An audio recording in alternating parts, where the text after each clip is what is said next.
the type of a fight that he fought against David Tumor for lots of reasons. If a lot of you expecting that, you're going to be disappointed. Or happy, I should put it. Because David Tumor is a different fighter as compared to Mike Tyson. First, David Tumor is a slow, plodding fighter, very slow with his feet. So Lennox could always stay a step ahead of him by simply moving on his feet. Mike Tyson springs off with much more intensity, much more speed, much faster hand speed. And I think the fact that Mike Tyson is going to come out and let it all hang out in the first few rounds means there's going to be drama, I think, regardless. And Tua didn't have that ability because he's a slower fighter. And I think the fact that Mike Tyson realizes one of the few times in his life he's fighting a fight on him, which is a change. Lennox wants to knock out Mike Tyson in the worst way. I've already met one other fighter that I've been involved with who had that same desire. That was Evander.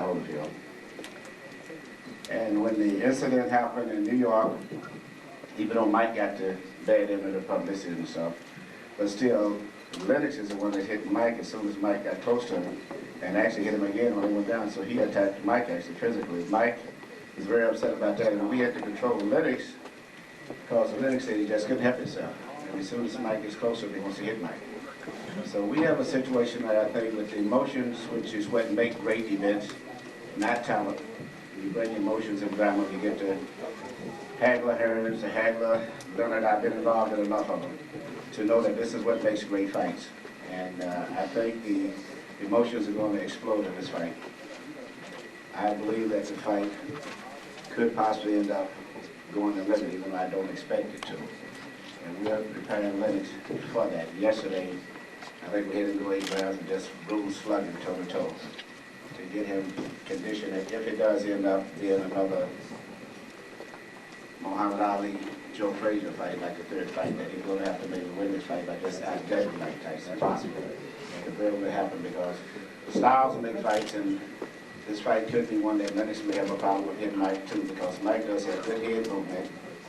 And a lot of people have never given him credit for his defense. Outside of the fight, I guess, with Evander, which Evander was budgeting continually. Outside of that, only the Douglas fighters, I think Mike even came out with injuries based on his, and I mentioned the button because that was a big factor in the fight, believe me. All of the above, really. You know, we've all heard these words before, not necessarily the testicle ones and all that kind of stuff. But, you know, you look at the Razor Ruddock fight, other fights, Mike Tyson has always been saying things. This is how he carries on. You know, through life there's evolution, and yeah, through life there's evolution, and he's shown that he hasn't graduated. You know, still dealing on the same matters. You know, after a while we need to self-teach, and he's obviously not teaching himself. Were his comments in any way from your view, or you just kind of laugh? No, you know, like I said, he sounds like a cartoon character when he says those things. And, you know, to me, you know, it's just coming from an ignorant person. And, you know, that's what he wants to make himself out to be. He says he likes to be in jail. Who likes to be in jail? Who likes to be incarcerated? You know? He shows no respect for women, and, you know, he should. Doesn't unnerve when he says he wants to kill you?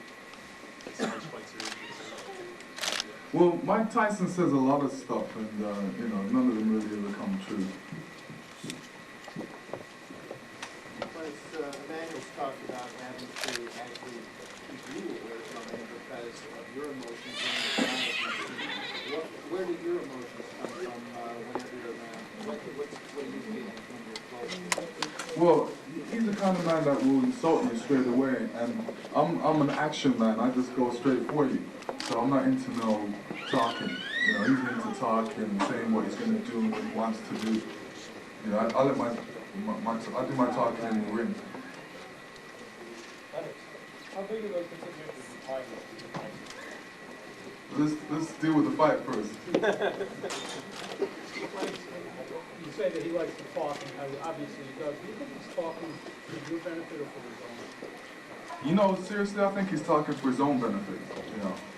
You know, this is something that he's done in the past, and you know, he's said things about Evander Holyfield and what he wants to do, but you know, did he go in there and do it? No. Like there was a discussion earlier with Emile and Jeremy Schaap about the type of referee to keep control of the fight. Can you talk about your thoughts about what that referee needs to be there? Do you have anybody in mind? I guess James could give a couple of names of top salaries. Yeah, well, throughout my boxing career, I always realized that you know the referee is the third man in the ring, and he's supposed to control the fight and keep a hold of the fight and make it not really get out of hand. And hopefully we can get a referee in there that can do that and realize it's his job at hand. What would you do if he bit you or kneed you or something out of that? Well, hopefully, you know, the ref will step in and say, you know, you can't do that and take a point away. But, you know, I realize that, you know, all these boxers that go against the confines of the rules, Evander Holyfield, one of the dirtiest fighters out there, you know, he's got a third punch in there, his head. You know, when their skills are deteriorating, you know, this is what they go and do. You know, this is what they lead to. This is what they have to do because they don't have the skills to win fairly.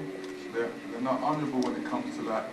And, you know, I'm an honorable man. I deal with the confines of the rules and fair play. This is what we want to teach kids out there. You know, if you're gonna go play basketball, football, baseball, any sport, you can't be out there going against the rules because rules are designed for us all to enjoy and all to lead by. Is this a fight of honor versus dishonor? Well, you know, you can make it out whatever you want to make it, you know. My main goal is to go in there and win honorably. And, you know, if he's choosing to come in there and try and bite and scratch and kick, you know, he's got to let me know before I step in there so I know how to prepare myself. Even if he does come in there and do those kind of things, I think I'm gonna be a better man not to do those things back. You know, it's just not an example to lead, and I think it makes me better to be able to go in there and deal with a, you know, an extra thing to worry about.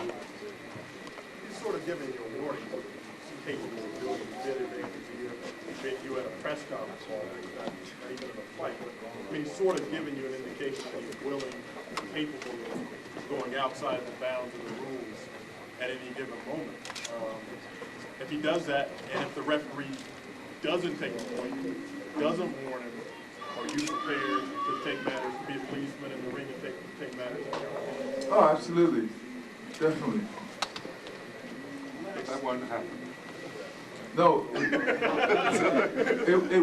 will in this aspect, you know, it'll just get me more and more riled up. Can you be more specific? When did this actually happen? And what happened? Yeah, well, you know, that was in the past, and you know, you know, a number of situations like the magic show in Vegas, where you know he walked by and he, you know, he said a derogatory remark, but he wasn't looking at me, so I didn't know who he was talking to. What did he say? Well, you don't want to say that. Don't be shy. Okay. Yeah. Well, he referred to. Anyway, I'm not even saying that. Yeah. But you know, it doesn't. What me to? Because he was looking at the ground at that time. But I was looking at him. You said that there was an incident in a restaurant in Los Angeles where he was with his wife, and his wife made him go up and be nice to you and speak to you and say certain things, and he just gave him like a really mean, nasty look, and you didn't say anything because he said you were trying to intimidate him. He said that was like the beginning of the end for him and his wife because she emasculated him in front of you. And do you recall any of this? Because he was very clear about the place, the time, and everything. Frustration in Los Angeles. Well, I don't remember. I remember seeing him, but I don't remember him coming up to me. Definitely didn't come up to me. His wife actually came up to me and said hi. You know, I'm Mrs. Tyson. I said hi, and she was very, very nice. And and you know, we spoke for a moment, and that was it. But I didn't see him there at that point. Lennox, you've had a great career, you've been a champion, you've regained the championship, and yet all these years in the back, in the public's mind, there's Mike Tyson. Now that you're finally going to fight him, what does this bout mean for your legacy? Is this the most important part of your career? Yeah, I think it's very important because, you know, this is what the world wants to see, me and Mike Tyson, and, you know, I'm glad that it's finally come about. I've been waiting for this fight for a long time. I didn't know if it was going to happen or not, because every time he did fight, he always said, well, I need 2 more fights. Then he would fight a bum, a worse bum, and then I'm saying, you know, what's he talking about? He needs 2 more fights. He might as well fight me now because he ain't getting better. He ain't fighting anybody to prepare for me, so he might as well fight me now. So I'm glad that this fight's actually come about. What does it mean, though, for your legacy? You've done a lot of things, but like Manny said earlier, you said that you didn't want to see full-time training for boxing because this is the fight that everyone's trying to do. Yeah, this is the fight that everybody's looking towards. This is the fight that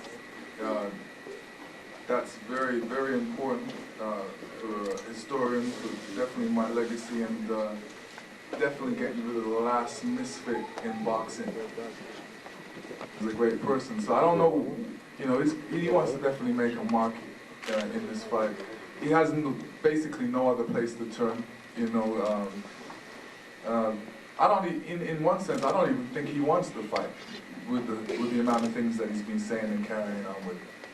So is there any part of you that feels sorry for him to get his say? Yeah, absolutely. You can't help but not feeling sorry for him. You know, this is definitely a puppy with some problems. Does that go back to the time when you all trained together for 8 days? Remember that time? Like, you know, what happened? Where you get along?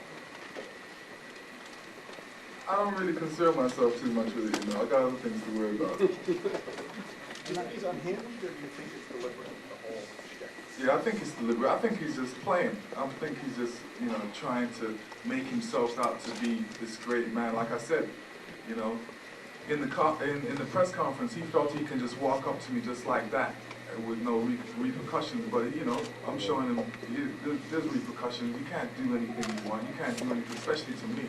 You know, I'm the best there is. And you got to live with it. You once was, past tense. Do you believe Mike Tyson fears you? If so, would that possibly keep him from never getting that ring? Look for a way to get out of the fight? Well, at one time I thought it was, you know, he was looking for a way to get out of this fight, but I'm glad that the fight's being made. You know, as soon as we step in the ring, I'm going to show that I'm the best. I think the fact that he does fear me will help him in a sense, because I've watched tapes of when I think it was the national championships or one of the amateur fights that he was fighting, where he was crying in the changing room and he was so afraid to go out, and then all of a sudden he went out there and rushed the guy and knocked the guy out in the first round, and then, you know, that's what fear does, because he was so scared of what could happen. So I expect him to do the same, bucked in the middle, and then when I realized, I was saying, you know, I'm a more experienced boxer. You know, this guy's just going on trying to do the Rambo tactic. So after I got with what he was trying to do, you know, I settled down into my game and knocked him out. Mike, how much Tyson's skills declined from when you was at his peak, and how much does he still have left that should concern you to be able to fight your fight, not his? Oh, he's the best there is. He's the best out there. Oh, his skills are great. Haven't declined at all. Maybe just a little bit. Lennox, what's your confidence like, and is there any predictions you got for the fight? My confidence is great. I'm going to go in there and show the world that I'm the best heavyweight on the planet. Does that mean a knockout Lennox, or is it more of a cautious approach like you're taking in other fights like this? Well, you know, the David Tua fight, and let's not get it twisted, but that was a different fight altogether. I realized that, you know... I just meant that you're... No, I understand. You were a little cautious in that fight. Yeah. Not that Tua fights like Tyson. No. And when you say I was cautious, the only thing I was cautious about, I realized that Tua's got a great left hook behind me in the sense of speed and movement. So I was just always one step ahead of him, showing, you know, I was practicing in the David Tua fight. That's what I was doing, just practicing. Yeah. Yeah, Tyson definitely has that power, you know. if I expose my chin, you know, he'll definitely take advantage of it, and he's known to do that. You know, I think he got lucky with the Boulder fight. Lennox, Manny spoke about you fighting many times in the States, and being a great champion and being a nice person, you've only received sort of lukewarm response from the public. Tyson has the crowd support going into the ring. Does that upset you, being a good person, being a good boxer, still not being a people's champion in the United States? No, not really. I don't think he's going to have the crowd support, because I don't think a lot of people, you know, a lot of people remember Tyson as he was past tense, you know, and still believe in him. I'm going to go and prove that, you know, that's what he was. You know, I'm the best there is now. I'm definitely going to have to take some risks. Let's talk about this place here. It's always been lucky for me. It's a great place to train. You know, basically, you know, it doesn't take us too long to set up. The staff are very accommodating for us, and you know, we love it. They love us. All the fans that love Mike Tyson and believe that he's the best out there, all of a sudden when I beat him, I'm taking my respect and showing you, yo, I'm the best. If you knock him out in the first round, is that a no-win for you when people say, well, Tyson was past his prime, he's no good, he wasn't going to do it anyway, you know, I mean, is that a no-win situation for you, just if you KO him in 30 seconds? No, I think that'd be a great victory for me.